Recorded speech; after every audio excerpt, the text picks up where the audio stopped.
जय श्री राम भक्तजनों। प्यारे भक्तों, ए दृश्य को कैसे देखें। ए दृश्य को देखने की विधि। भक्तों, ए दृश्य तो बहुत सारी चीज़ें हैं। ए दृश्य आत्मा है, ए दृश्य मन है, ए दृश्य हमारी श्वासें हैं, ए दृश्य हमारी बुद्धि है। बहुत सारी चीज़ें ऐसी हैं जो अदृश्य हैं, जो इन चक्षुओं से नज़र नहीं आते, लेकिन हमारे ऋषि मुनियों ने, हमारे संतों ने इसको देखा। इसको देखने का मतलब है महसूस किया। वह कैसे किया, अदृश्य को कैसे देखा। और महाभारत में भी संजय ने सब कुछ देखा और वह धृतराष्ट्र को सब कुछ बताते रहे। और भक्तों, अदृश्य हम स्वप्न में भी देखते हैं। तो भक्तों, अदृश्य को देखा जा सकता है। देखने की विधि यही है कि हमारे जो संतों ने, महापुरुषों ने किया, वह हमें भी करना होगा। यह सब योग के द्वारा होता है। जो हम नाम जप करते हैं, प्राणायाम करते हैं, स्मरण करते हैं, इसके आगे हमें वह प्रक्रिया मिलती है कि हमें अपने अंदर ही वह दिव्य दृष्टि प्राप्त होती है।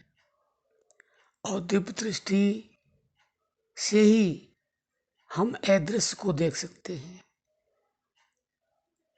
वैसे तो हमारे अंदर जो मन है, मन ही सब कुछ देखता है।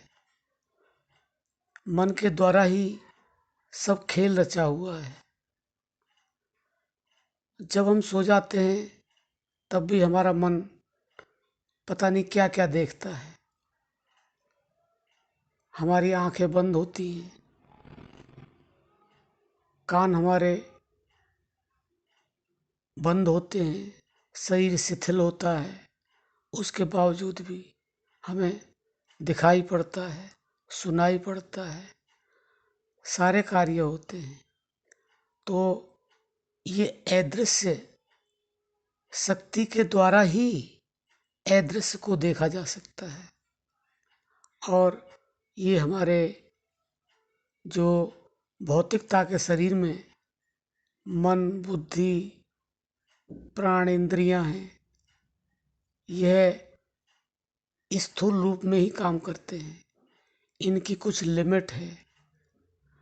और बाकी जो सूक्ष्म शरीर के द्वारा हम देखते हैं अदृश्य को, जो दिखाई नहीं देने वाला है, इन मन, इंद्रियों, बुद्धि के द्वारा हम उनको देखते हैं, महसूस करते हैं। तो ये भक्तों केवल योग से ही हो सकता है,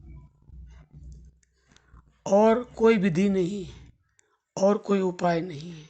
लेकिन ये हम 100% कह सकते हैं कि वास्तव में अदृश्य को देखा जाता है। लेकिन जब तक योग के अंदर पूर्णता नहीं होगी, तब तक अदृश्य को नहीं देखा जा सकता। हमारे संतों के, महापुरुषों के कितने ही ऐसे उदाहरण हैं कि उन्होंने अदृश्य को जब चाहा तब देखा।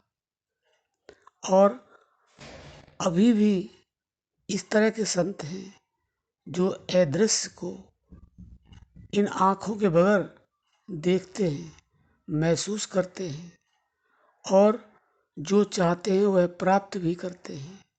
वैसे तो जब ये स्थिति आती है उस समय इच्छाओं का अंत हो जाता है, लेकिन फिर भी कुछ परसेंटेज में कुछ साधक इस तरह के रह जाते हैं जो पूर्णता को प्राप्त नहीं होते हैं, तो वो जो चाहते हैं वह करते भी हैं, शरीर को छोड़ देते हैं, फिर शरीर धारण कर लेते हैं। उन्हें माँ के गर्भ में नहीं जाना पड़ता, वो अपनी इच्छा से शरीर छोड़ देते हैं, अपनी इच्छा से कोई भी शरीर ग्रहण करते हैं।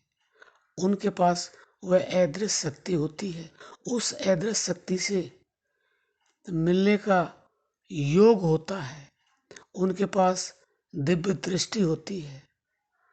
यह सब केवल और केवल योग से होता है। और आप यह न समझें कि पहले ऐसा हुआ था और अब नहीं हो रहा है या आगे नहीं होगा। पहले भी होता रहा है, अब भी हो रहा है और आगे भी होगा। लेकिन आपको इसके लिए प्राणायाम की बहुत ज़रूरत होगी, आपको सुमिरन की बहुत ज़रूरत होगी, नाम की बहुत आवश्यकता होगी, आपको शब्द सुनने की आवश्यकता होगी। उसके बाद में जब आपको दिव्य दृष्टि प्राप्त होगी तो आप उस दिव्य दृष्टि से उस अदृश्य को देख सकते हैं, जान सकते हैं, बातें कर सकते हैं, जो चाहें आप कर सकते हैं। तो भक्तों, उसके लिए आपको योग में उतरना होगा और यह इतना आसान नहीं है, लेकिन नामुमकिन भी नहीं है। तो भक्तों, इस तरह से आप अदृश्य को देखें और इस विधि को अपने जीवन में उतारें और अपने जीवन में वह सब प्राप्त करें जो आप चाहते हैं। क्योंकि जितनी भी शक्तियाँ हैं संसार के अंदर वह सब अदृश्य ही हैं और जो दृश्यवान हैं वह नाशवान भी हैं और जो अदृश्य शक्तियाँ हैं वह कभी उनका नाश नहीं होता, वह ऐसे ही बनी रहती हैं। तो भक्तों, आशा करते हैं कि आप समझ गए होंगे कि अदृश्य को कैसे देखा जा सकता है और उसकी क्या विधि है। अब हम अपनी वाणी को विश्राम देते हैं। जय श्री राम।